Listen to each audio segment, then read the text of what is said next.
अस्सलाम वालेकुम। मैं न्यूज़ अपडेट के साथ मौजूद हूँ ज़िले के तकरीबन बहुत दूर वाक़या है, तकरीबन 60-70 किलोमीटर दूर हम इस जगह पर हम पहुँच चुके हैं।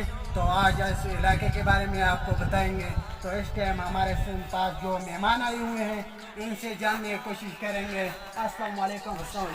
वालेकुम सलाम। ये रवेद खान है। इससे जानना चाहेंगे कि किस तरह आप लोगों को टाइम मिला इस जगह का आने पर, और आप लोग क्या कहना चाहते हैं इस इलाके के बारे में। बर्फ़ पड़ी हुई है और कहाँ तक आप लोगों का फोकस था कि कहाँ तक आप लोग पहुँच सकते हैं, या कुछ लोग आपके साथ और भी थे, तकरीबन 10-15 लोग थे, वो क्यों वापस हुए, इसकी क्या वजह हो सकती है, ये हमें बता सकते हैं जी। बिस्मिल्लाहिर्रहमानिर्रहीम। सबसे तो पहले मैं आपका सलाम का जवाब वालेकुम सलाम और आपका गोल्ड न्यूज़ अपडेट के साथ इज़हारुल-हक़ सीनियर साहब हमारे पास मौजूद हैं। इसका मैं सबसे पहले शुक्रिया अदा करता हूँ। और इसने सबसे पहले मुझसे यही सवाल किया कि सर आप यहाँ पे कैसे पहुँच गए। तो बताने में थोड़ी सी दिक्कत तो हो रही है क्योंकि ये इलाका बहुत ही खूबसूरत इलाका है। अल्लाह ताला ने इसको चांद से क्या 7 स्टार लगा दिए हैं कि आप देख रहे हैं हर तरफ से कितने खूबसूरत इलाके हैं, बर्फ़ ढकी हुई है। मतलब जिधर हम हैं यहाँ पे तो बर्फ़ है, उधर उधर आपको नज़र नहीं आ रहा है। बहुत ही खूबसूरत जगह, बहुत ही ज़बरदस्त जगह। हमने यहाँ पे बहुत ही ज़्यादा एंजॉय किया और बहुत मज़ा आया। तकरीबन बलेजे से थोड़े आगे हैं हम, तकरीबन पहुँचने वाले हैं बलेजे को, लेकिन हम रास्ते में थोड़ी सी दिक्कत है, पहुँच नहीं सकते हैं क्योंकि बहुत ज़्यादा बर्फ़ पड़ी हुई है। तकरीबन 3 से 4 फुट बर्फ़, हम जिस रास्ते से आए थे वहाँ पे भी 3 से 4 फुट बर्फ़ पड़ी हुई थी। और हम तकरीबन घर से जब निकले थे तो 10 से 15 बच्चे थे हमारे साथ। तो हम यहाँ पे जितने पहुँचे हैं तो उनमें हम सिर्फ 3 बंदे पहुँच चुके हैं।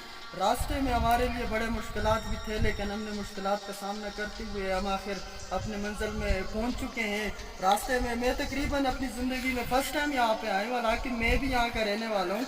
और आप देख रहे हैं तकरीबन 20 साल से 21 साल की मेरी एज है और यहाँ पे मैं फ़र्स्ट टाइम जब आ गया हूँ, यकीन करें बहुत ये जगह मुझे अच्छी लगी। लेकिन इधर आने में थोड़ी सी फैसिलिटी नहीं है। यकीन करें केटू से क्या, वो ये सवाद से भी अच्छी जगह है, लेकिन मसला यहाँ पे फैसिलिटी नहीं है। हमारे हुक्मरान ऐसे हैं जिन्होंने यहाँ पे इस रास्ता नहीं बनाया। आपने कहा कि हमारे दोस्त वापस हो चुके हैं, लेकिन उनको यकीन नहीं था कि हम पहुंच जाएंगे। जो यकीन के राह पे नहीं चल पड़े उन्हें मंजिलों ने पना दिया, जिन्हें वसवसों ने डरा दिया वो कदम कदम पे बिक गए। लेकिन आप इन अवाम जो देखने वाले हैं उनको क्या पैगाम देंगे आप? बिल्कुल, मैं उसको यही पैगाम दूंगा सर कि जैसे हम यहाँ पे हिम्मत करके पहुँच चुके हैं, मैं तो कहता हूँ लाइफ रिस्क के बगैर चलती नहीं है। लाइफ में रिस्क होने चाहिए। और ये जो बंदे तय कर लेते हैं, यकीन करें अल्लाह ताला उसको फिर साथ में ले चलता है उस मंजिल तक पहुँचाने में। लाइफ जो है ना, ज़िंदगी एडवेंचर से बनी होनी चाहिए।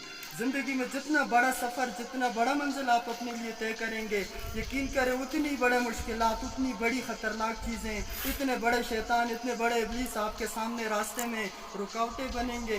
कोई बंदा जिस मंजिल की तरफ जाता है अगर उसमें नाम हो आपका, यकीन करें सर कोई भी बंदा ना आपको ये नहीं कहेगा कि आप ये काम कर सकते हैं। लेकिन इस काम में यही है, बंदे जब अपने आप से सच बोल लेते हैं कि ये काम मैं कर सकता हूँ। वो मैं 2 किस्म के होते हैं। एक बंदा मैं करता है, उसमें कहते हैं कि यार मैं हूँ।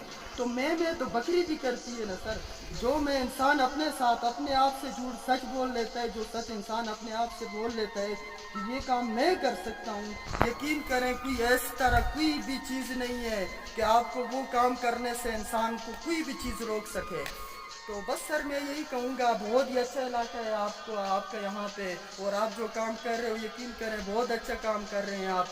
इसी तरह लोगों को यहाँ पर विज़िट करवाएं और अपने जो आपके मतलब हमारे लीडर हैं उनको ये पैगाम पहुँचाएं कि वो इस इलाके के बारे में हमें अच्छी तरह निशानदेही करें और हमारी जो सड़कें ख़राब हैं वो रास्ता हमारे लिए सही करके दे दें। और हमारे और भाई भी थे यहाँ पर आके विज़िट करके बहुत खुशी के साथ यहाँ के इस जगह का बहुत ही ज़बरदस्त इंजॉय करेंगे। यकीन करें बड़ा मज़ा आया यहाँ पे आकर। तो मैं आखिर में बस एक शेर के साथ ख़त्म करूँगा कि खुदी को कर बुलंद इतना कि हर तकदीर से पहले, खुदी को कर बुलंद इतना कि हर तकदीर से पहले, खुदा बंदे से खुद ही पूछे कि बता तेरी रज़ा क्या है। वस्सलाम, थैंक यू एंड